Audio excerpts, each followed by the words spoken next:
I think the month of June is going to be incredible. Kind of. Maybe. I think so, but I'm not sure exactly why I think so. That's a weird feeling to have. Let's get into it. There is a difference between you and me. We both looked into the abyss. But when it looked back at us, you blinked. Hi guys, Gravy here, and this is a DC Legends video. In this video, I'm gonna go into my June preview, what's coming up this month. I'm legit excited about it, and I really don't know why. Like, I love Granny Goodness for some reason. I don't. And by the way, actually, while I'm out here saying this now, a lot of you have recommended comic books to me. What I'm going to ask you to do is in the comment section below, not necessarily the specific comic, give me the volume. Tell me your comic that you want me to read. I am lacking on Lantern history. I'm lacking on Superman history. Batman's my favorite. Like any comics, honestly, any comics. They don't have to be DC. Put them down in the comment section below. Thank you, really appreciate it. Now, Granny Goodness is a character that I was introduced to, and so is, I don't even know his name, Desaad.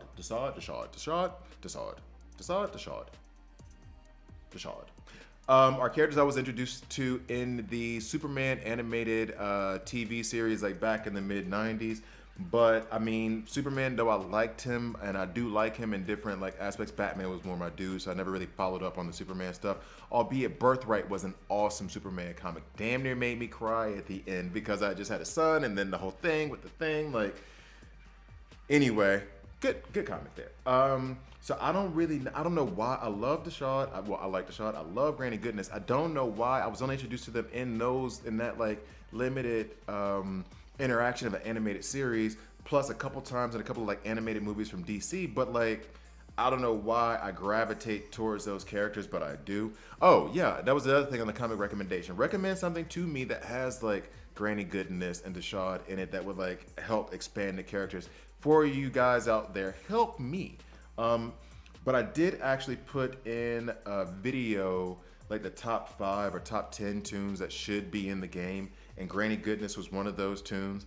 And the idea, and I don't know how she works yet. I haven't seen anything on her. I read the kits a little bit, but I'm gonna go through them again because I don't really remember. Of course, I try to like breeze them, but not like fully get them in my head because I want to kind of react and kind of have an idea. Anyway, talking too much. But my idea was that the Furies, every move that she had would have a different Fury coming out and doing the attack while she's like commanding them. I would love for that to happen. Or like, well, maybe like if she was facing Barda, that she would do 50% more damage or 50% less damage. I don't know. You tell me. But yeah, so I do love Granny Goodness. Desaad seems awesome. They also did reworks for Raven, who I absolutely love. Absolutely love. And I gotta be real, I love Raven. And I love Teen Titans Go Raven. Love all kinds of Raven. So, and then Etrigan, I also love Etrigan too. Give me also top Raven comics. Give me also top Etrigan comics. Like, give me all the comics. I don't know why, I'm in a comic mood, so give it to me. All right, so anyway, I'm going to go through their kits right now and see how I feel. My initial reaction was, I've played with Etrigan a little bit. Love Etrigan, and he's good. I haven't played with them a lot. But I liked what they did with him to this point from what I have done already.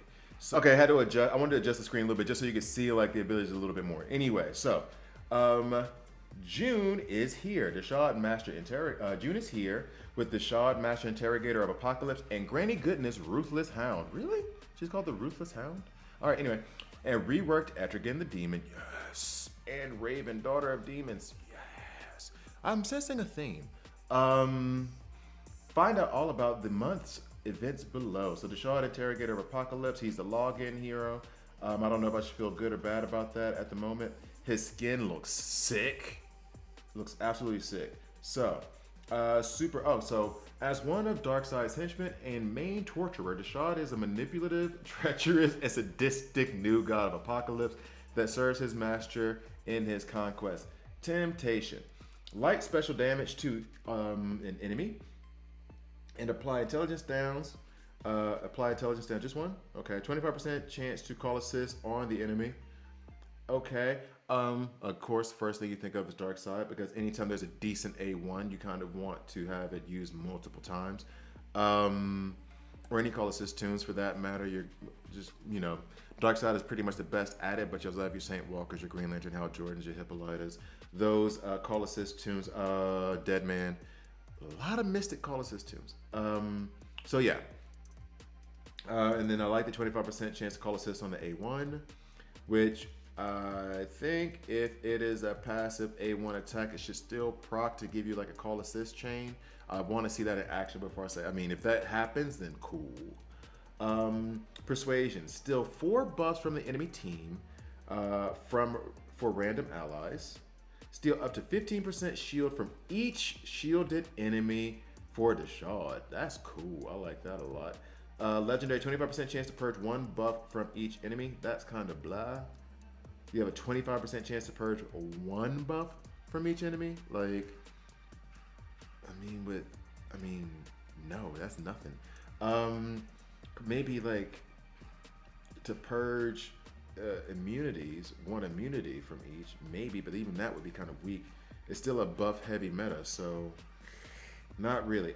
Corruption, apply buff immunity and stun the enemy team. Excuse me, what? Apply buff immunity. Gotcha. And stun the enemy team. So that's Green Lantern, Ultraviolet Green Lantern, John Stewart's ability, Ultraviolet Green Lantern. Did I really just say that? Ultraviolet Lantern, John Stewart. Except better. So he just outright stuns everybody on the enemy team. No 100%, no 75% chance, none of that. He just does it. If Darkseid is a teammate, purge all buffs from the enemy team before applying buff immunity.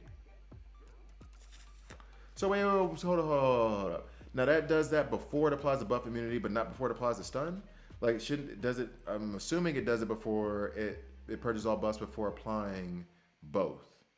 And it says that Darkseid is just a teammate, so you can still run Lex, Darkseid off lead, and then Desaad, and that would still work. But yo, like if it's just outright stun everybody, why couldn't y'all get it to Ultraviolet John Stewart? But yeah, so that's a pretty boss ability. That's a pretty boss ability. I like that. I hope it is the way that I'm reading it. Bow to Desaad. Apply intelligence down. Just 1. They keep doing this intelligence down thing. It's just 1. And 30% chance to stun the enemy at the beginning of Desaad's turn. Legendary. Gain 25% overheal after an enemy with the energy affinity hits Desaad. That's very specific. Is he energy based or is he yeah, he's energy based. So when it is the same affinity, then you get a 25% overheal. Okay. That ability is kind of, I'm not impressed. Apply intelligence down 1 and 30% chance to stun the enemy at the beginning of the shot's turn. To stun the enemy team. 30% chance to stun the enemy. Yo, okay, I am more and more impressed. So he applies intelligence down. The intelligence downs, this whole 1 intelligence downs thing does nothing. So I don't care about that. But 30% chance to stun the enemy team at the beginning of Desaad's turn. So he might just stun everybody at the beginning of his turn. Now, is it for only the duration of his turn so that you don't get any retaliation? Or is it legit like that's just it? And then legendary 25% chance to gain 25% overheal after an enemy with energy affinity hits Desaad. That's nice. It's not a bad thing to have. I'm just not really like thrilled about it. Torturer, New God. Purge 1 buff and 50% chance to call assist on an enemy after it hits Desaad. I like. Legendary, 20% overheal and 20% chance to gain debuff immunity at the end of Desaad's turn. 20% overheal. Desaad might be a little bit of he might be a sneaky beast. It depends on how the rest, like the way I'm reading this kit, it depends on how it really works. I have to look at it. I have to play with him and see. But like, it looks like there's like some really, really highs, like high highs and like there's some definite mediocre stuff, but there's some high highs. Like those high highs are the way I'm reading them, then he's A tier. So then we'll go down here real quick and check some of the stats. Agility, strength. We're looking at the intelligence. The intelligence is pretty high. HP is like a little bit low, below average. So he might be a bit squishy. So he might, maybe, oh no, he might be good. All right, Granny Goodness. In charge of the training facility for Apocalypse's elite soldiers, where she is known to apply extreme measures to create relentless and loyal troops. Picana. Okay. Special damage and 70% chance to apply silence that ignores immunities. Good. To a single enemy. I know some of you like silence, and there's some silence teams that you can make, but I'm just not a silence dude. That's just not my thing. That's just not my get down. Legendary. If the target is already silenced, apply stun.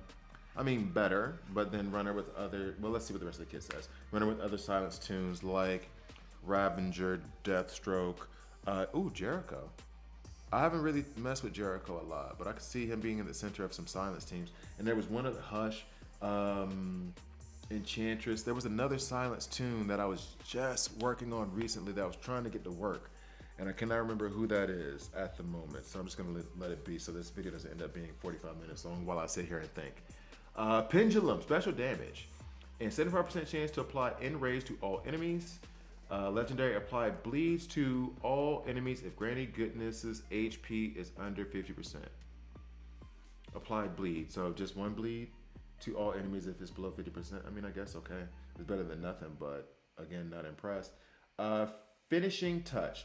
Heavy special damage to a single enemy and gain taunt for 2 turns. If the target is at 100% HP, apply double damage.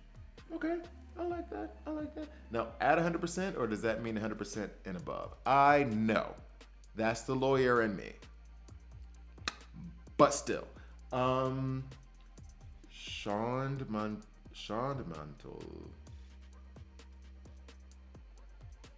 Shandmantle? Sure. 75% chance to apply 5 strength downs to the attacker when Granny Goodness is hit. Also apply 5 speed downs as a legendary point. That ain't bad at all. Honestly, if she's giving herself the taunt, you hit her, she gives you 5 strength downs and 5 speed downs. That's not that bad. Apply true damage on a random enemy and gain 5% true heal at the end of her turn. Legendary, also apply silence to the target. She's not a turn 0 taunter, so I'm always like not exactly thrilled about those. However, I am revisiting as I've said before, I've been doing this for a couple months, revisiting all my non-0 turn taunters. Like your Steels, your Jace Foxes, your Powerhouses, trying to find them in a dual taunter setup in PvP. So like maybe there's a place where there. I do like that A4P1 Shandmantle. Sure. I need to see what the A3 does, especially since the taunt lasts for 2 turns. Then I guess that's a 3-turn cooldown on the A3. So then she'll have 1 gap where she's not doing any taunting. So you can't really rely on her to be your taunter. Special damage.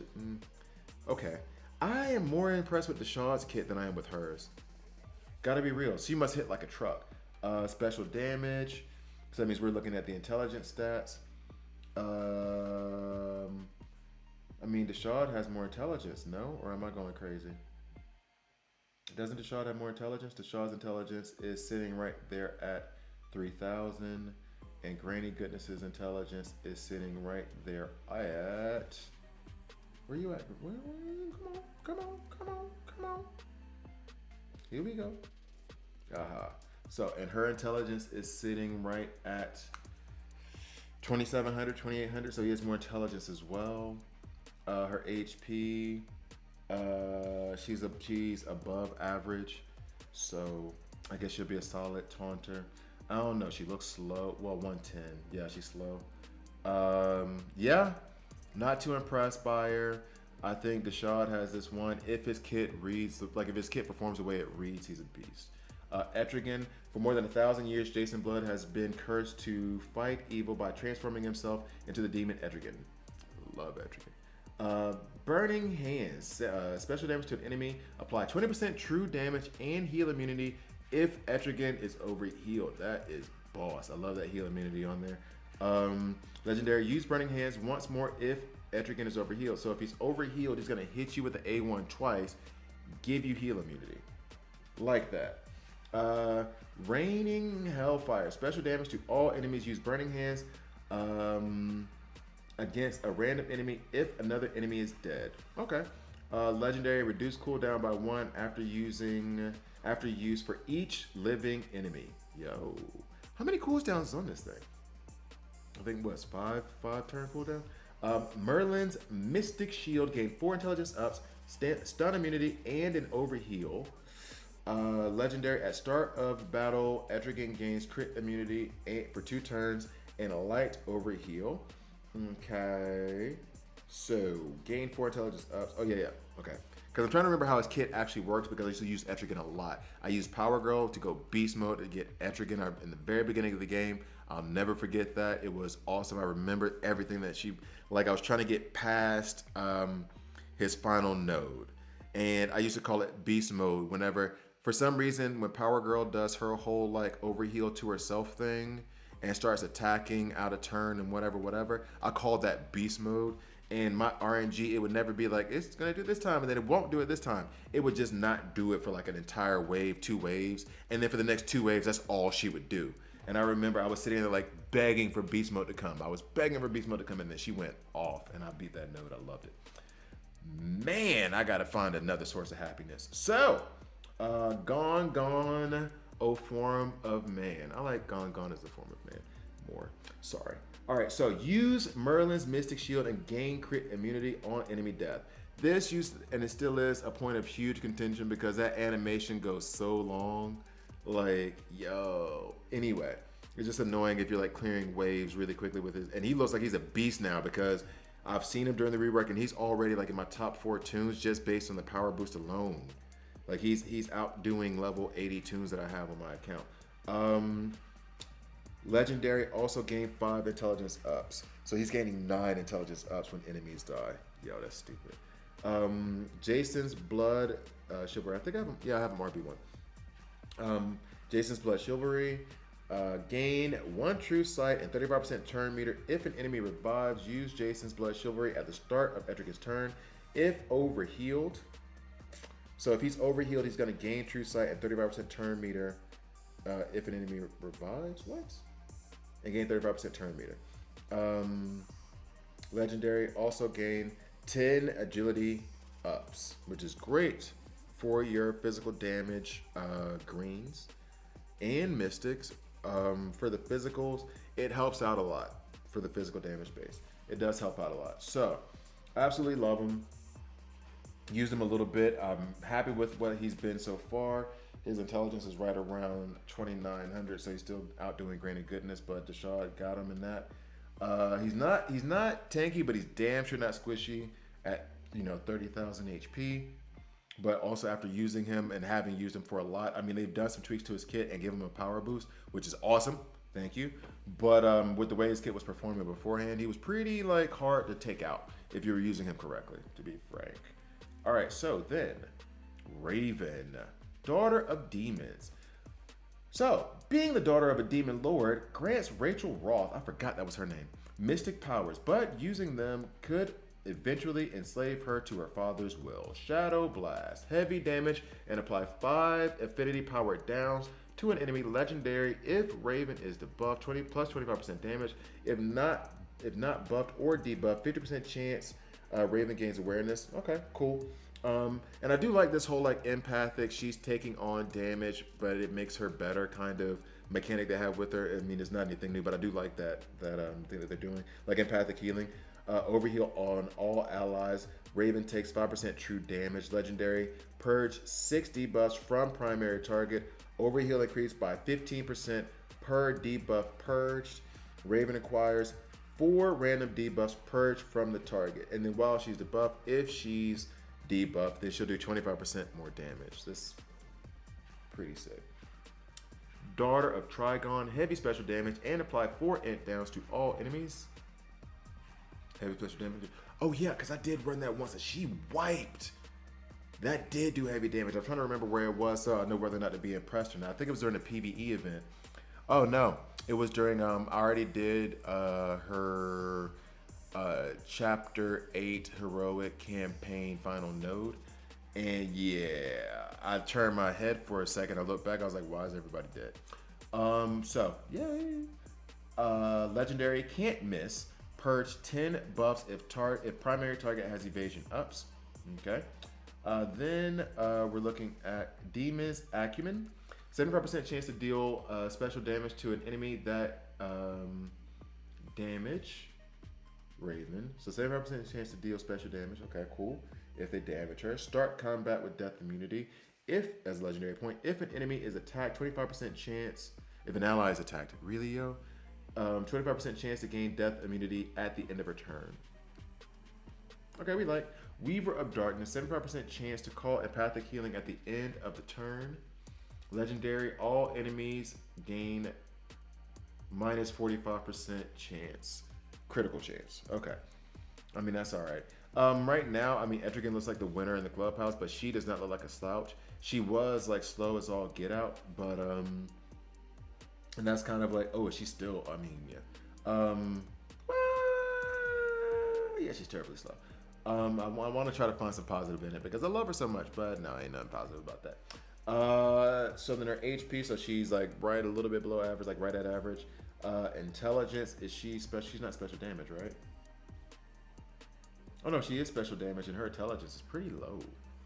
So then she was wiping dudes. But I mean, then again, that is like heroic campaign. So like I always say, like most 70-11 tunes are gonna be able to take care of that by themselves. But she did a damn good job of it. Still took longer. So that is Raven. If I had to guess at the moment, I think Granny Goodness is gonna be like a C tier tune. Desaad, given how it works, he might be A, he might be B. Etrigan, playing with him right now, he's already A in my book, but I gotta give him more time. I've only done a little bit. And then Raven is looking like a solid, I mean, I've seen the damage she can do. She looks like a solid B. Maybe C, but solid B. All right, so then we go on to the PvP completion board. It is Mr. Miracle. Somebody convinced me why I should give a damn about Mr. Miracle. And there was also somebody who recommended a comic book volume that I should read for Mr. Miracle, but I lost that comment. Please comment that below if you're watching or if you know which one, because apparently he's cool and I just don't know it. I've never read any of his comics. So you have Raven, Garth, Etrigan, Mongol. Can't wait for his frags. And then Starfire. Love me some Starfire. She's still better than Arcus. Then you have 2 showdowns for Jericho. Oh, I just said Jericho. I was just talking about him. And then Batwoman. Is Batwoman now in red alerts? Because I just saw that and I haven't kept up on any of the news. There's a thing in like the Reddit that I'm gonna actually read real quick because I haven't read it at all. Batwoman is a beast. Go after those frags. Jericho, I don't know. Maybe I'll work on Jericho this month. Then you have Blitzes, Aliens, Energy, Cuckoo. Then Siege, of course, Granny Goodness. What tunes are in there for Siege?